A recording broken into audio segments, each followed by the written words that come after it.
Okay, music theory buffs. We're going to try this again. Third time's a charm, right? This is Justin Rubin, and I will be doing a live instructional video on the basics of the augmented sixth chord. And if we go through it well, maybe we can do some more advanced stuff. But for right now, we're just going to try out the basics. I know this is a harmonic idea that has been much misunderstood, but I think that I'll be able to help you understand it with some ease.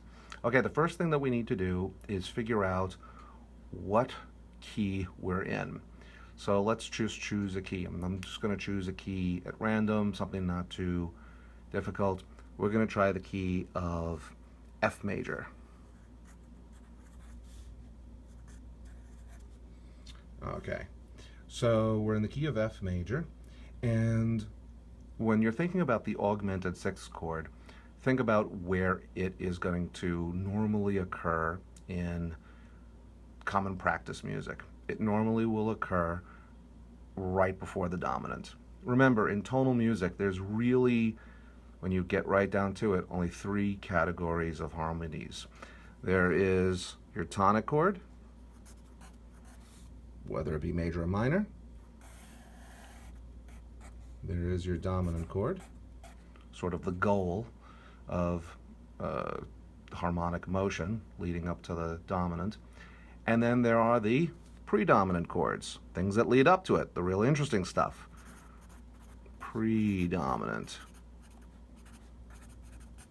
And those are your four chords, your two chords, your six chords, etc. And right at this moment, right at this critical moment before you get to the dominant, there are all sorts of things that will occur. The harmonic motion usually picks up. There's a compression of a feeling of time.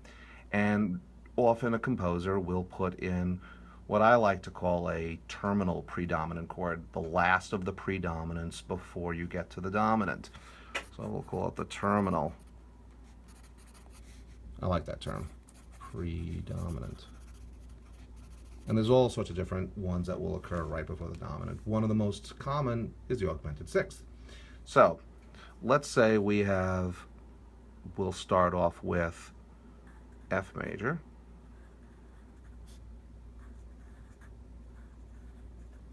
There we go. And so it sounds. The next thing that we want to do is think about the dominant. So here we have our one and our dominant. I'm going to just start off, just to show you how this works. I'm just going to put in the dominant pitches. Notice I've put in 2, because right here at this moment is where that augmented sixth chord is going to go. Here's the easiest thing to remember about the augmented sixth chord, is that it's kind of squeezes the dominant, and it wants to push out by semitones to the dominant. So if we take our dominant in the key of F major, I'll just write our little F major thing here. If we want to push out to that dominant, I'm going to put a little minor second below the dominant, and on the other dominant pitch, I'm going to put a minor second above that note.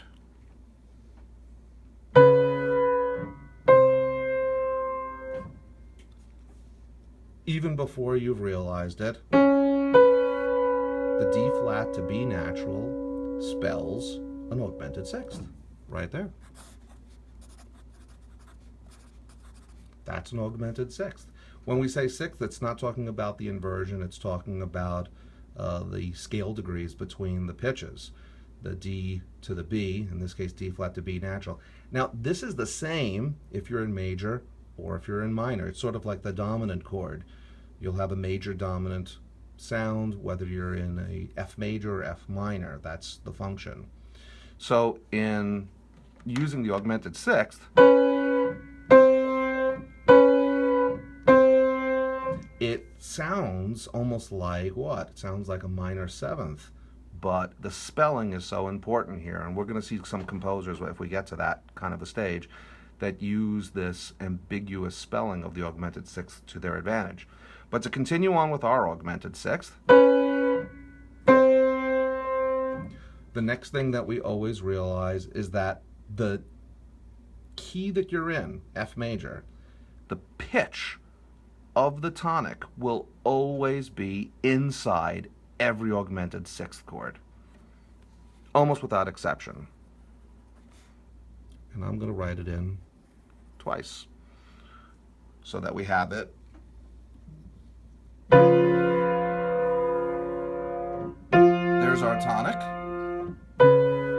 There is our augmented sixth. And the resolution of this augmented sixth is to the 5. That doubled tonic, one will resolve up, one will resolve down, both by step. So you see this little semitone movement, and you also have scale step movement.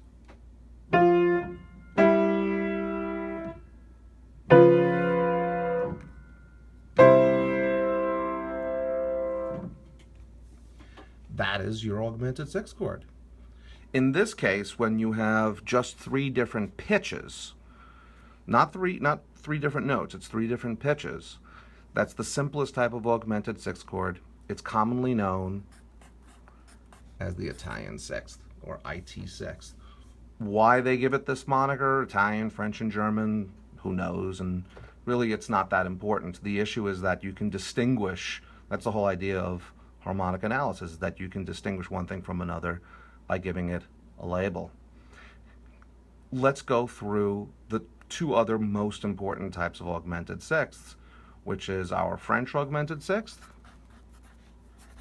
and our German augmented sixth.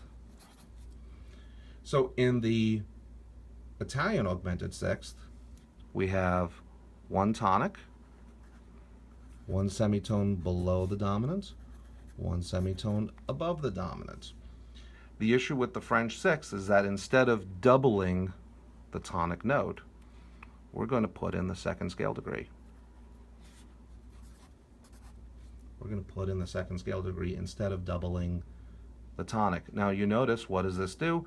It gives us 4 different pitches, but I've tried to space it in a way that makes it kind of easy to see the qualities of the French sixth. We have a tritone and another tritone, thus creating a very unstable element. And in tonal harmony, instability wants to go to stability. So you're going to want to resolve these chords to the dominant. That's typically what we see. Now, when I'm calling these augmented sixth chords chords, but they're not really chords, and we'll get to that in a moment. They're voice leading, actually, almost as if they're in some ways a non-harmonic tone or something. Let's continue on with the French sixth. The French sixth resolves exactly the same as the Italian sixth. That augmented sixth wants to resolve first. It's the most unstable element that we have, and it wants to push out. Similarly, as you see in the Italian sixth, our 1 tonic is going to resolve to the leading tone, the 7th scale degree. And in this case, unlike the Italian sixth, where you have a doubled tonic, 1 resolving up, here you already have that note. You already have the 2nd scale degree. You already have the 5th of the dominant chord. So it just resolves obliquely. It does resolve. It resolves obliquely, almost when you're thinking about counterpoint.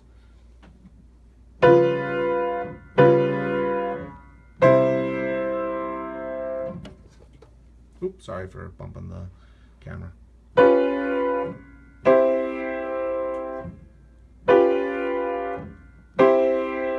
And you can hear all the different interesting relationships. The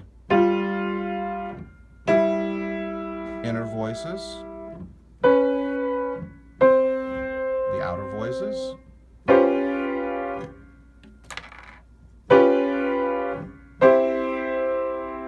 I'm doing this with one hand to make it a little bit easier for myself. Okay, so now we have the Italian and French augmented sixth. You know, which one is a composer going to use? It depends on what emotion they want to evoke. With the Italian, with the French,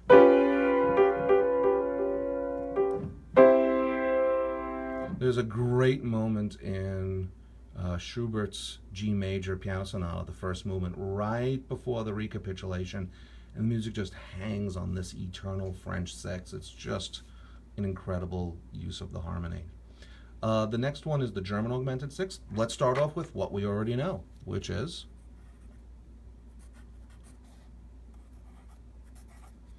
the Augmented Sixth itself, the B natural and the D flat in this case.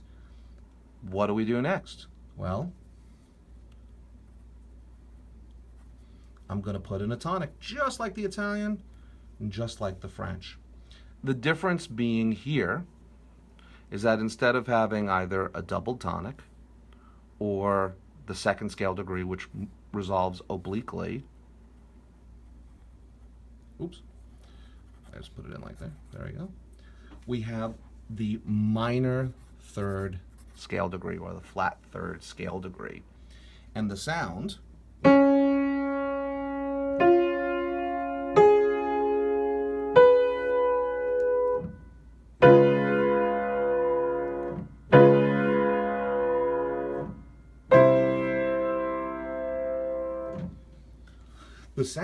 if you notice, almost sounds like a dominant seventh chord. In fact, it's exactly the same as a dominant seventh chord, but the spelling is different, and therefore where it wants to resolve to is going to be different as well. Let's do the resolution. Your augmented sixth resolves first. That's the easiest way to do this. The next thing, just like in the Italian, just like in the French, the tonic resolves down to the leading tone. Now here's the interesting little aspect of the German sixth, is that if we immediately resolve the A flat, or this minor third above the tonic, down, what do you notice happens?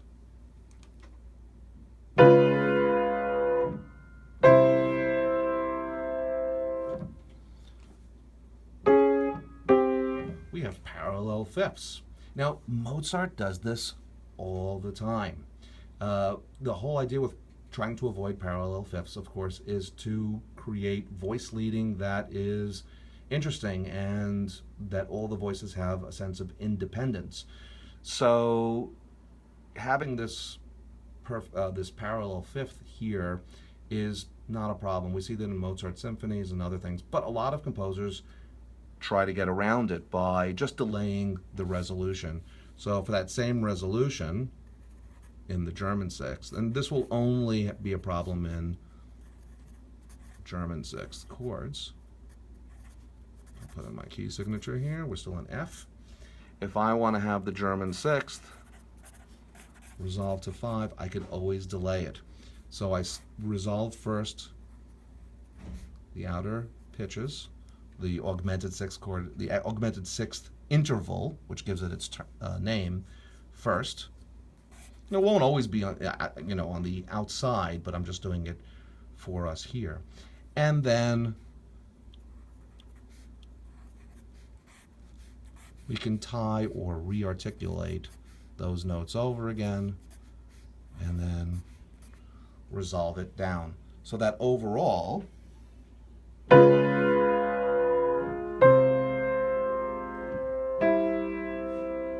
we have a slight delay in the resolution of the harmony.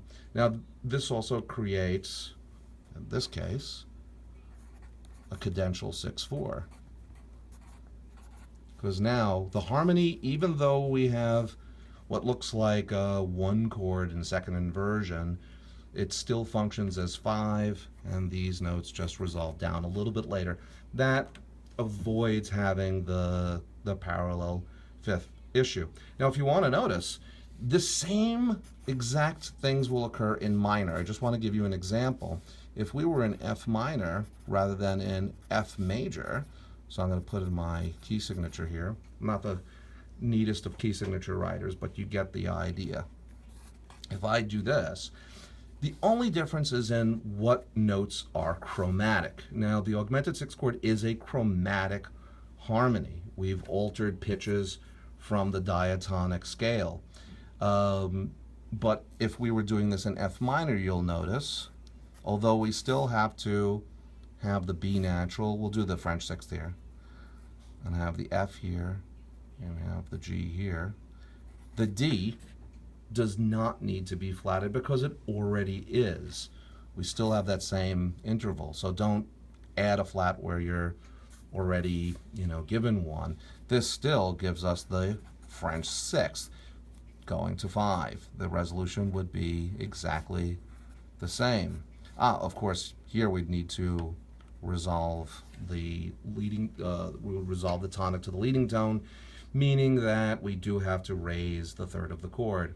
If you were doing a German sixth in F minor, here, as compared to here, we don't have to flat the A or the D because they're already in the key signature. The only one that we'd have to alter would be the B natural, and the resolution is the same. Whether or not we're going to use that parallel fifth or if we're going to try to delay it and use the cadential 6/4 harmony here. One of the interesting things that you'll notice is that this use of the parallel fifth in the German sixth. So here we have the German sixth resolving to 5. Here's resolving to 5 as well. Is that some people have called it the Mozart augmented sixth because he uses it in a number of pieces that people have noticed that parallel fifth is not a problem for him. And if it's not a problem for Mozart, it's not a problem for me either. Now, the issue about the augmented sixth chord, I guess we can call it a sonority, but that's kind of cumbersome. Who calls things a sonority? To call it an augmented sixth chord is really misleading because in order for it to be a chord, we need to have some type of triadic idea. Now, there is a lot of people that have tried to explain the augmented sixth through some type of a strange machination of saying it's a Roman numeral with a sharp this and a flat that and all that. But you know what? That's not the way composers think, and I'm not interested in theoretical jargon just for the sake of theoretical jargon. I want to know how composers think. That's the way we observe things. We observe things through analysis. We understand how composers think, and as a result, we make some generalizations, and that's what tonal harmony really, the study of tonal harmony starts with. Here's the proof in the pudding. Let's take that same exact chord. I'm going to go back to the key of F major. Now, if we're in F major and I want to analyze this chord, just like any other chord, if you saw it in an orchestral piece or a string quartet or whatever, you try to build thirds. You have to build things in thirds. So if we try to build this chord into a series of thirds, when you compress it, we're getting all the notes, we're compressing them down to analyze them. If we do that, we can get a series of thirds. We'd have B, D, and F. Now, if we ignore for a second the two alterations here, the D flat and the B natural, it does look like a triad because it's on alternating thirds. But it's not a triad. This isn't a triad. For you to have a triad, you either need to have a minor third as the root and third, so that's a minor third, or you need to have a major third between the root and the third. And here we have a major third, minor third, major third, root and third. So there's your minor third, there's your major third. But if we stack the augmented sixth chord in a series of thirds, we end up with this, which is neither major or minor, and therefore it is not a triad. So to try to explain it away, I think, is a very frivolous and pointless thing to do, because that's not the way a composer is handling it. They're handling it as voice leading. Now, the interesting thing is, if you're doing analysis, here we're writing out the chords. If you're doing an analysis and you see something like this, and you do say, well, let me do what I normally do with every other chord. I'll put it into a series of thirds and see if I can figure out what the quality of the chord is. Is it a major chord? Is it a dominant seventh chord? Whatever it is. And if you find, what's this interval? What is the interval between B natural and D flat? It is a diminished third. Anytime you see a diminished third in a harmony from common practice era, you could stop right there. You don't even have to worry about any of the other notes. You'll know right away that that is an augmented sixth chord, because you could take any interval and invert it. And if you invert a diminished third, the B natural to the D flat, of course, we end up with D flat to B natural. And there's our favorite sound of the day. It's the augmented sixth. Now, let's together, if we're doing this sort of as a lesson, if you guys want to practice this a little bit, why don't we do a practice one and say, I'm going to take a different key, a different piece of paper and everything. Let's take a different key. We did a major key on the flat side. Let's do a minor key on the sharp side, just for sake of interest. So I'm going to say that for us, let's practice in the key of B minor. B minor. And I want to have, let's say, a French sixth. Now you notice I make the sixth big, like this, because I know I've seen it, you know, where the little sixth, the little superscript sixth. I'm not crazy about that. I don't know other theorists, but, you know, the reason why I don't like that is that often, you know, if you have the superscript Arabic numerals, that denotes that you have an inversion. You don't have any inversions going on here. You have the interval of a augmented sixth that gives it its quality, not how it's arranged. It could be arranged many different ways. So we're going to have the French sixth, and we're going to resolve that to 5. So I'll give everyone a second to think about it, and then I will do it along with you. I'm sorry I keep on bumping the camera. I'm experimenting with how to do this well. I hope it's been not too distracting. Okay, let's do it together. So there's a couple of different ways that you can do this, and I'm going to do this in a way that you might find interesting, is to kind of deconstruct it. I'm going to start with the 5, and then from that deduce how the French sixth works. So if I'm in the key of B minor, and by the way, if it's in B major, it's exactly the same thing, right? We all know that. The first thing I want to do is I want to know what my dominant chord is. I have F sharp. That's my dominant in the key of B minor. What are the other notes that will finish this harmony out? Well, I can have my A sharp and my C sharp. Notice I have to raise the leading tone here in order to make sure, raise the 7th scale degree to make sure that it functions as a leading tone. Now, from this, we can deduce what the augmented sixth is. Because remember, similarly to the last one that we looked at, it's this squeezing just by a semitone. So what's a semitone below F sharp? Now, don't forget it also has to be a scale step down as well. So you can't write F natural. That's not writing an augmented sixth. We need to have it at a different scale degree. So it is, I'll put it right where our French sixth sign is, E sharp. That's a minor second below F sharp. What's a minor second above F sharp? It is G natural. And voila, there's G to E sharp. That is an augmented sixth right there. We don't have to worry about any other aspect of it. Now to make it a French augmented sixth, so it's not just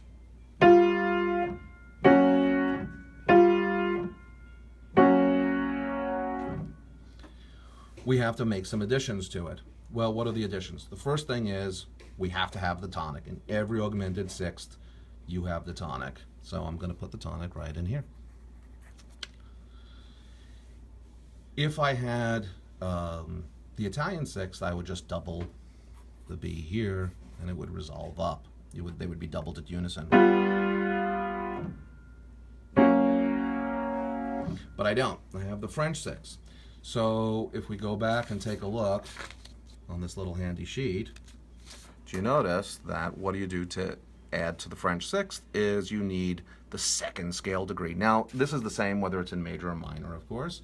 The second scale degree of B minor, or B major for that sense, is C sharp. And the sound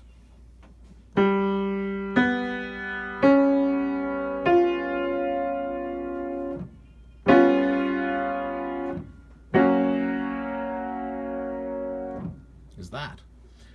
Notice the resolutions. The second scale degree resolves obliquely. An oblique resolution. It resolves to itself. The augmented sixth pushes out. I always get this, this image in my mind of the double dominant being like pillars, and you're just putting your arms and just pushing out to them, and that becomes your augmented sixth. Does this contain the same stuff, the same ideas as you had in the other voicing? In this one, we had the voicing where the two tritones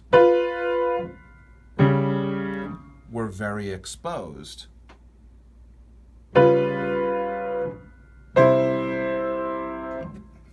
In this one, the tritones are still there, they're just less apparent perhaps on the first hearing. You have your G to C sharp, and you have your E sharp and B.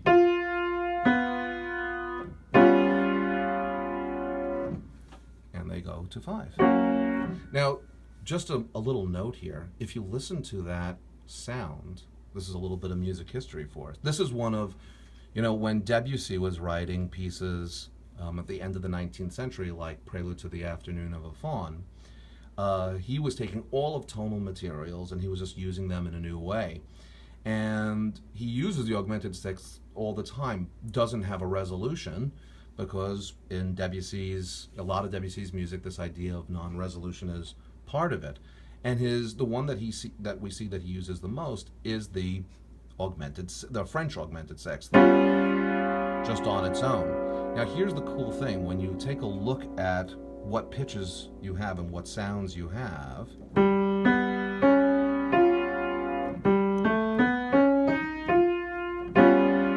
it's a little whole tone fragment. And I'm not sure, I've always thought about this. What came first? Did Debussy use the French augmented sixth chord first on its own, and from that derive the whole tone fragments melodically, or was it the other way around? There's a very interesting thing to think about.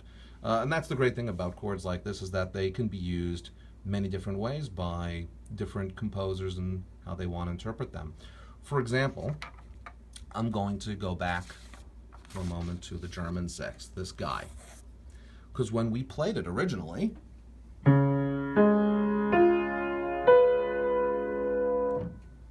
it sounded like what?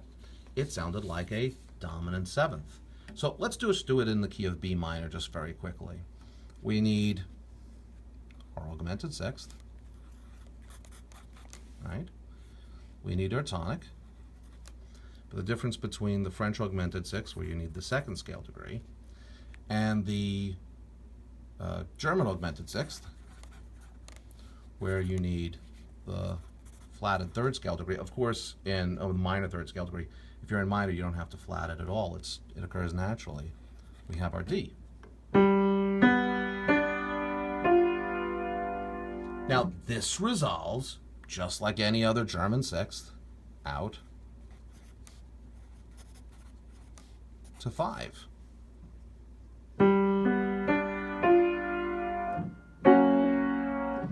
But if we respell it, this is why spelling is so important. Enharmonic, the term is used, enharmonic exchange. The idea of an enharmonic exchange is that a composer will set up the listener by giving them sort of a repeated listening to one harmony and its resolution, and then fool with the way you're hearing by resolving somewhere else based upon a new interpretation of that same sound. So here's the German sixth, resolving to 5. What if we take that same chord, that same sonority, and respell the F sharp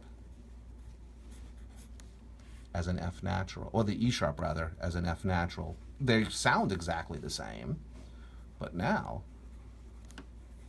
because of the spelling, it wants to resolve somewhere else. Where does this guy want to resolve? It now functions. It now looks and functions as a dominant seventh chord. Well, I bet you all can guess already that this guy wants to resolve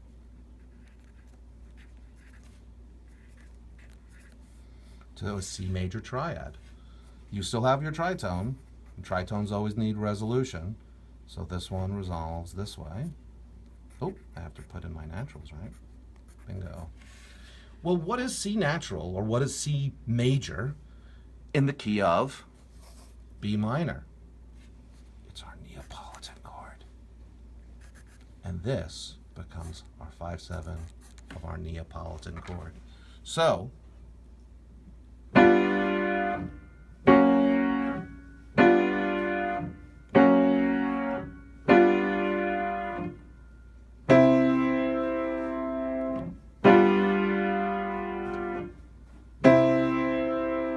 now I've resolved it differently because of the spelling of the harmony.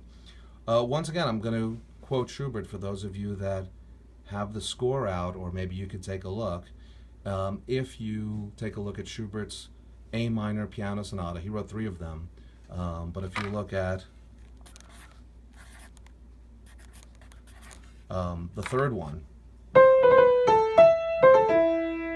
D845, the first 3 systems, or 4 systems or so, I can't quite remember, of the piece is fooling around, but, or not fooling around obviously, but it's this reinterpretation of the German sixth going to the dominant, or it's respelling going to the Neapolitan. In fact, Schubert doesn't have a cadence in the tonic for the first 15 bars or 16 bars or so of the piece until the secondary theme. It's a real interesting interpretation. So we have Debussy's use of the French sixth in many works in the late 19th century, early 20th century, in pieces like The Afternoon of a Faun. You'll see this type of interpretation also in many works from Schubert and his contemporaries, Beethoven and Schumann and so forth. This idea of ambiguity, and I think that's the real attraction to the Augmented Sixth, is this ambiguity that can occur, this instability and ambiguity. I'm going to go one step further. Normally, when we've looked at how the Augmented Sixth chord works, the 3 that are most commonly taught in textbooks is the Italian, French, and German. There is a 4th, and again, these monikers are just things to memorize. It doesn't, even though I mentioned that Debussy uses the French sixth a lot in his orchestral pieces, I don't think it was named after, the country of his origin. And the German sixth doesn't occur more often in German pieces. These are just monikers. But there is a 4th one, and I've seen a lot of different names for this. English sixth, Swiss sixth. The Swiss sixth was the one, that term was the one that I learned, so I'm just going to keep with it. I'm going to show you how the Swiss sixth works right now. It's just, again, it's a matter of voice leading. Let's take a different key. We've done B minor. Well, we did F major. What if we take the key of E flat major? So I know I already have clefs in, but, what the heck. It's easier for me to do it this way. This is the way I compose all the time. I have clefs at the beginning of a score, and I still write them when I'm drafting things, so it's just a matter of habit. If we're in the key of E flat major, the first thing I'd like us to do is to establish what the German Augmented Sixth is in the key of E flat major. So one way of thinking about this is think about what the dominant is. Where would it normally go to? The dominant of the key of E flat major is B flat. So I'm going to double that. We always double that. And once again, just as I'm doing this, realize this is just some of the more common ways that we see the Augmented Sixth. Composers use this harmony and voicings and interpretations in a multiplicity of ways. So this is just a simple version. Well, let's do the German sixth. So the first thing to do is think about that. Remember, I saw that kind of that squeezing in of the dominant. So like you can see my hands, I'm squeezing things in here. So what's a minor second below B flat? It's A natural. What's a minor second above B flat? It is C flat. Oh, sorry.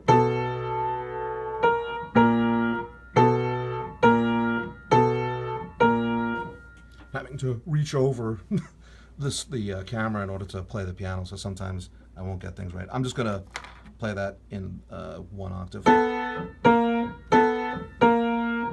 So there's your augmented sixth between the A natural and the C flat. See how easy this is? I mean, it's one of these chords that a lot of people get mixed up with, but it's really quite easy. What needs to be inside? I'm going to ask you, what's inside every augmented sixth chord?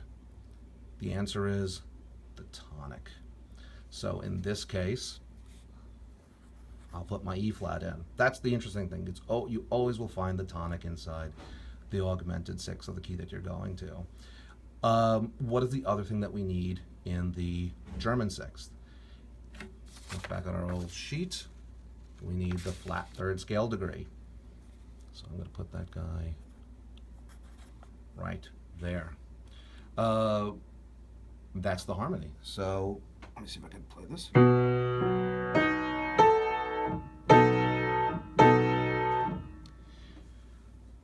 The resolution, again, we see this in Mozart, so if Mozart does it, I'm cool with it. You could have that little parallel fifth. And they move by steps. Everything is moving by steps in the augmented sixth. It's this nice voice leading, it's this nice voice motion. So we have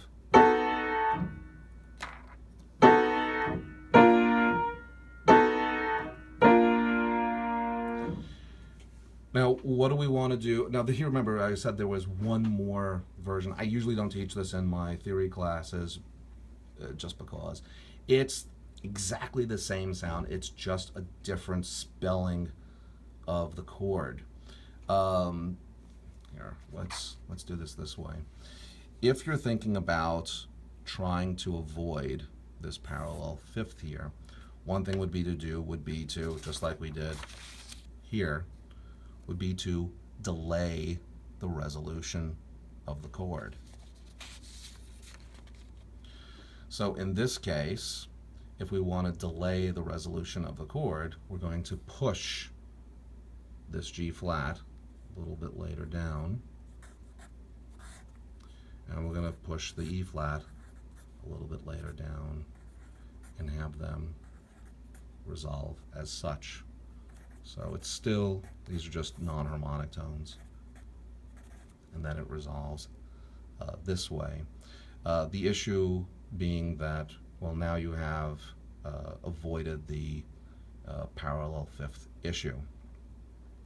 Was I going to talk about something else? Well, this is it for the time being. I'm not going to worry.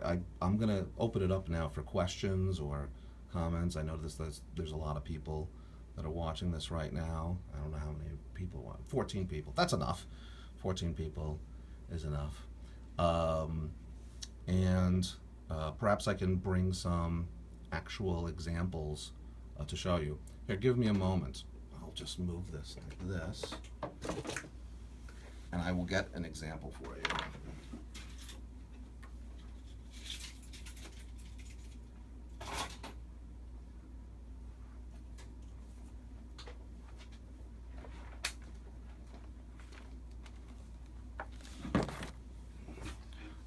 Oh, you know what it is already, probably.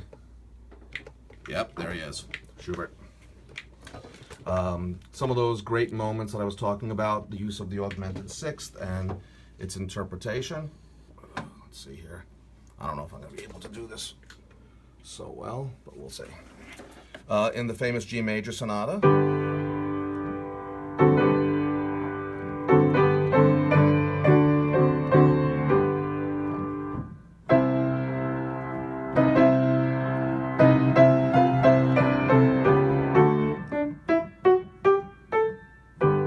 that sonata. There is a moment right before the recapitulation. You can see it right here. I'll play a little bit before.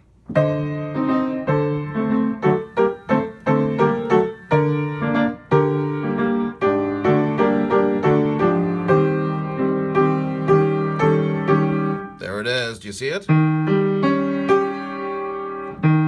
E flat, C sharp. We're right there in the score. I hope you can see it.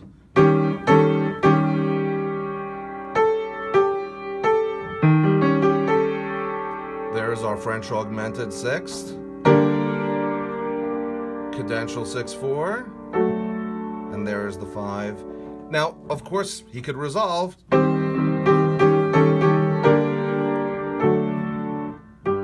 right to the tonic G, which is eventually what happens.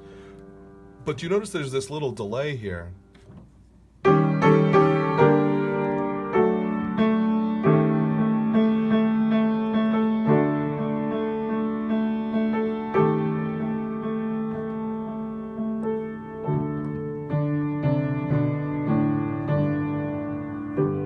Oh my goodness.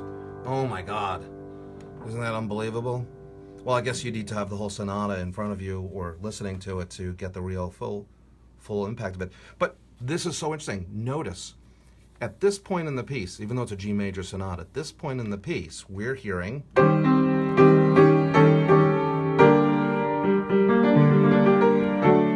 G minor. But notice that all augmented sixth chords are the same in major and minor. So he uses this as a way of getting from G minor. I mean, this whole piece is this flipping back and forth between major and minor, the whole first movement. But here he uses it as a way of getting between. And just by delaying this, French sixth, 5. And Schubert never gets it wrong, by the way. The voice leading, I mean, in Schubert, you know, even though it looks like Schubert is not a contrapuntal composer per se, he doesn't write fugues. I mean, there's a couple, but they're not the strongest fugues. He thinks contrapuntally. Each individual voice within a harmony, within a chord, has a function. It has a resolution. It has this voice. It has a direction to it. This is why I think he's such a fascinating composer. You see this in his earliest pieces when he was 15, 16. You see this later on in his career. I don't want to call this a career. It's an artistic miracle. The E flat for in G. There's your C sharp. There's your augmented sixth. And where do they resolve? The C sharp resolves up to the D. The E flat resolves to the D. The A, which is the second scale degree in G, resolves obliquely. Does resolve. It resolves to the same note to an A.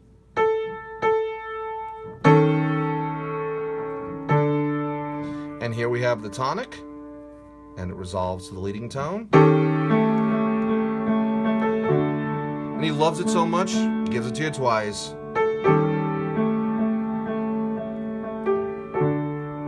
And then instead of going to G minor, or remaining in G minor, he returns us.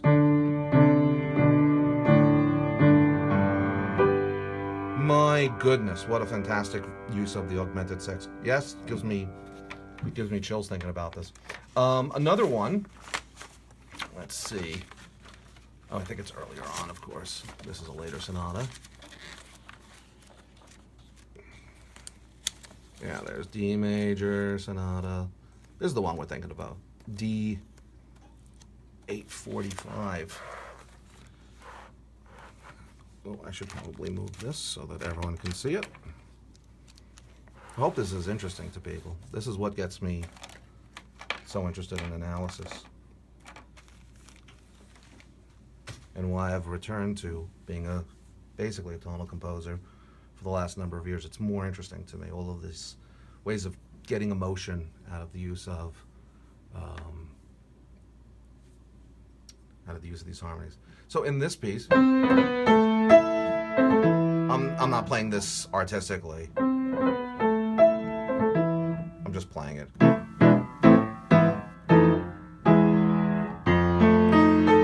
Right there,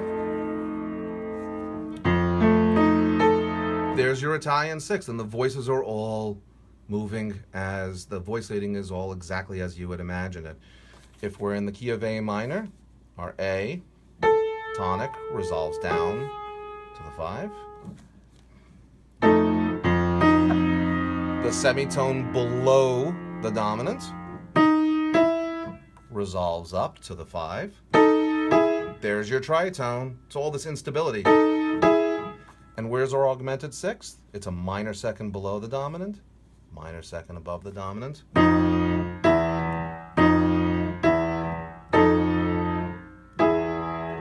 We have the double tonic. In this case, he doesn't go up to the B. It's just a piano voicing. I think the thing that makes this even more interesting is Schubert's use. In so many of his pieces, you'll see he has some kind of a repeating pitch, a pedal tone that goes throughout a passage. And here, you see that pedal tone. This was what really gives the emotion to a work like this.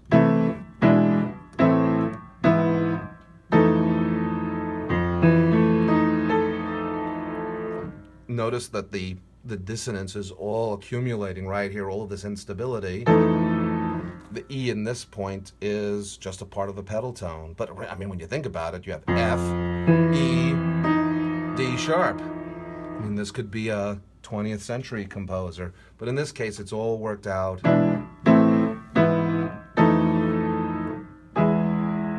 to the dominance. This is the piece that I was mentioning before that doesn't have a resolution to the tonic up until this point. It's all about 5.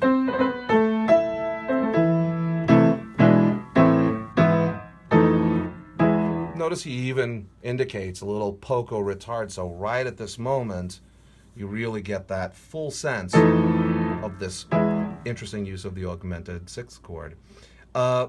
Augmented sixth comes back later on in this opening passage. This is, here we see in bar number 9. I'll just pick it up here.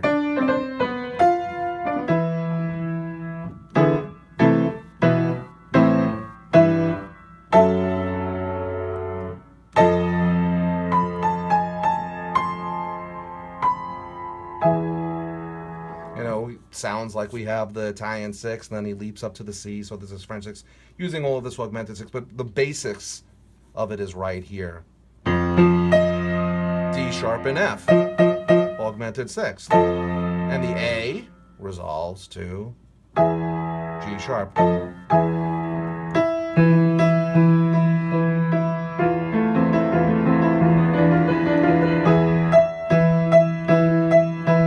Still no resolution, we're just hanging out on 5. I'm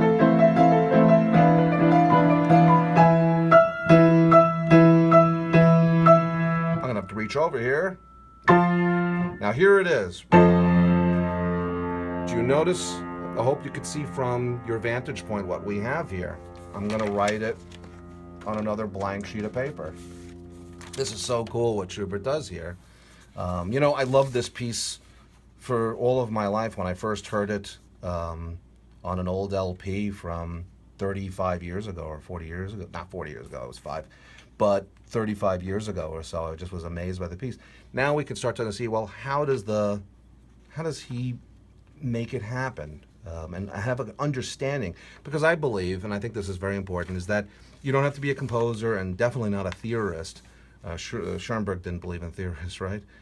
You don't have to be one of these things in order to want to understand how music is put together, because a greater understanding will make you a better performer. When you understand how the composer is putting the materials better, you could shape the piece better, you could understand what's going on better. And right here at this point, you notice, what do we have at this point? I'll write it out here. I'll just put it in a small space.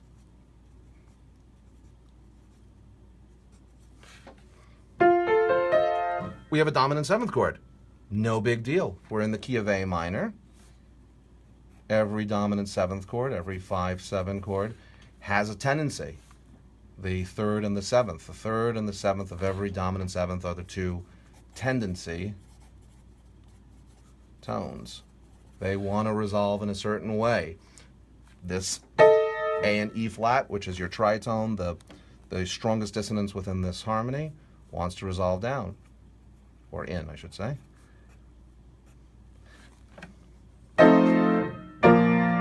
It wants to resolve to B flat. In this case, if we're in the key of A minor, B flat, of course, is our flat second scale degree, or the Neapolitan. So this is 5/7 of Neapolitan. If you write flat 2 or Neapolitan, they're 6 1/2 dozen of the other. But what does he do later on in this same passage?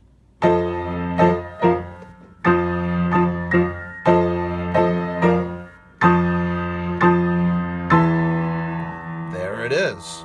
Again, I'm sorry, I can't play it totally correctly with the music stand and the whole filming apparatus right next to me. But I'll move this down so you can hear it. It's exactly the same sound.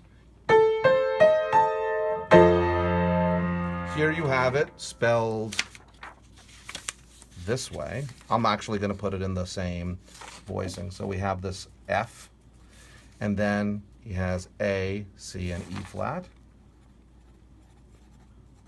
Just put it into the down an octave. There's our 5 of 2. This is what he's doing. He's just setting us up for this resolution because he gives it to us ba-da-dum, ba-da-dum, ba-da-dum. 1, 2, 3 times we have it, and then the last time he respells it. He changes the E flat to a D sharp. So instead of it wanting to resolve down to B flat, it's wanting to push out. What's that interval between D sharp and F? You know it as well as I do. It's an augmented sixth.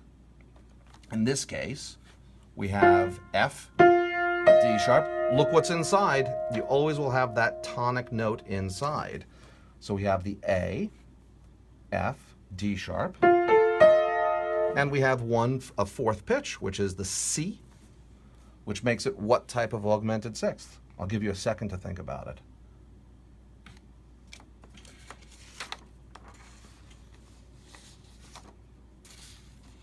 It's that guy. It's the German. The German sixth. And where does the German sixth want to go? It wants to go to 5. And he does it in piecemeal.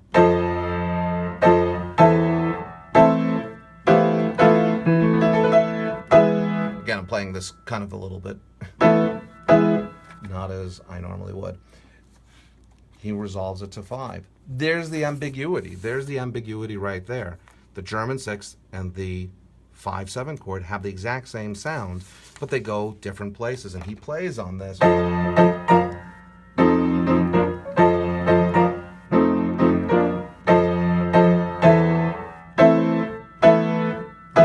And finally, I even wrote finally in my score.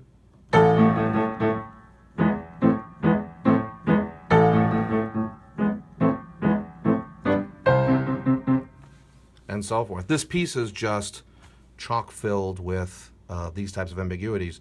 And there's a lot of songs that he wrote around this time. And there's another sonata, fragment. I don't even know why they call it a fragment. The C major, D, was it 840, the Reliquy, for whatever reason. It's 2.5 movements. And it's the same, he's working out the same issues. Schubert uses techniques. So this is the issue to me as a composer and to understanding composers. They want to express themselves, and they use technique to express. It's equal. Technique and expression, they're basically one and the same. You can't express what you want musically unless you have the technique, and without the technique, the expression becomes, so much more difficult to try to articulate. What else with the augmented sixth? I'm again opening this up to questions if people have about the augmented sixth chord. But you know what? Maybe we could just leave it at this for this first little video. I'll be happy to have feedback about how it works for you, if it makes it more easy, more understandable. We could look at a million examples and we can do this, but I basically really want to try to clear up either misunderstandings or just slight understandings of some of these very basic concepts in tonal harmony, which are used so much throughout music. Okay, I'm then gonna close it off. I don't see any questions for me. I hope you've enjoyed this, and I'm tuning out. I'll do another one soon. Maybe people have suggestions about some ideas that they find confusing or so forth. Oh, you know what? Before we go, I'm going to give you one more thing, which is the use, just like you have secondary dominance. Let's say we're in the key of, this is my last thing, I promise you this is my last thing. Let's say we're in C major. Well, of course we can have an augmented sixth in the key of C major. What's the dominant in C major?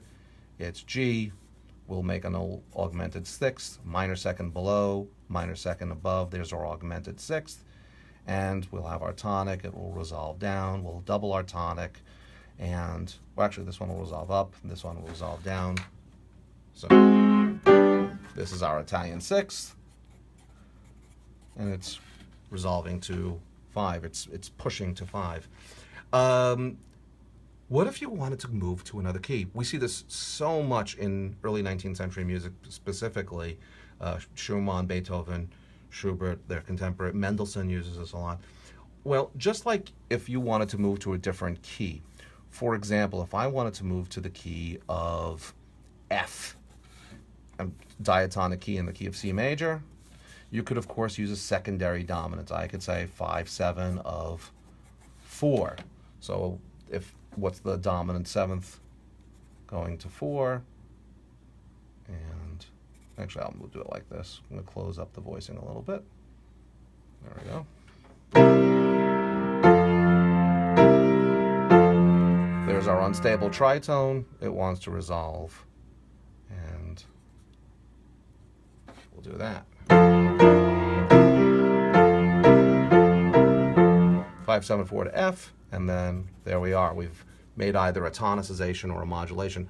You could also use, or composers also use, the augmented sixth chord to make a modulation, a secondary one. Just like you could have a secondary dominant, you could have a secondary augmented sixth. For example, if we wanted to move to F, instead of using the secondary dominant seventh chord in this case, we could use the augmented sixth chord. Well, what's the dominant in F? It's C. Interestingly enough, that's also the tonic of the piece that we're in. You always need the tonic of the key that you're going to, in this case F, so I'm going to put an F inside there. I'm not going to put it there. What's a minor second below C? It's B natural. It's already in the key signature. What's a minor second above C? It's D flat. There's our augmented sixth. And then I'll just write it in this way, E. So in this particular case, we'll use also the Italian sixth. If we're in the key of C major,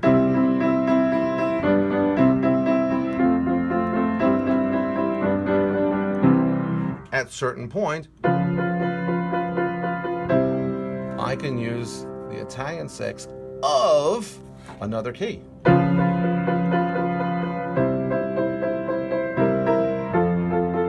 And then I can modulate to F major. So just like you could have secondary dominants, you could have secondary augmented sixths. I'm not sure how standard some of the notation is. It's a notation that I find accurately reflects what the composers are thinking. And that's all I'm interested in. I'm not interested in, as a composer, as a musician, you as well should be interested primarily in understanding what the music is and interpreting it based upon what the composer has given you. And this is this you'll find very often in music as well. So if I was going along in C major,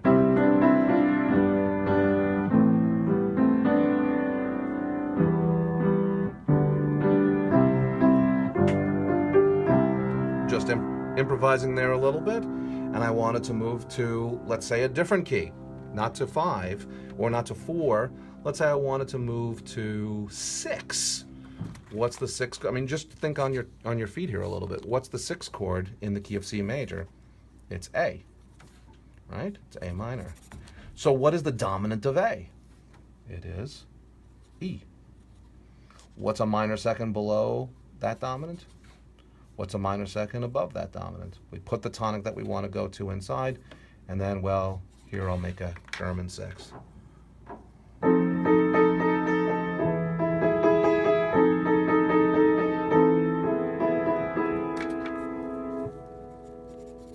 Just resolve this. And I don't care, we got the parallel fifths, Mozart does it, I can do it too. So, if I was in C major,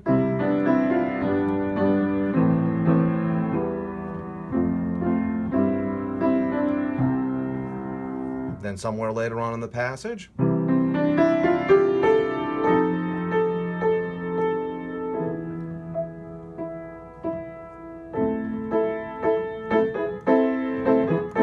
I've suddenly arrived in the key of A minor. And I did that in this case by using the German sixth of 6. So here's 3 different ways that you could use the augmented sixth, as we see, to kind of review. You can use it as a way of just emphasizing the key that you're in, as a force right before the dominant, a terminal predominant, so to speak. You can think about an enharmonic exchange, where one note is respelled to another, and therefore it has a different interpretation, like we saw with Schubert.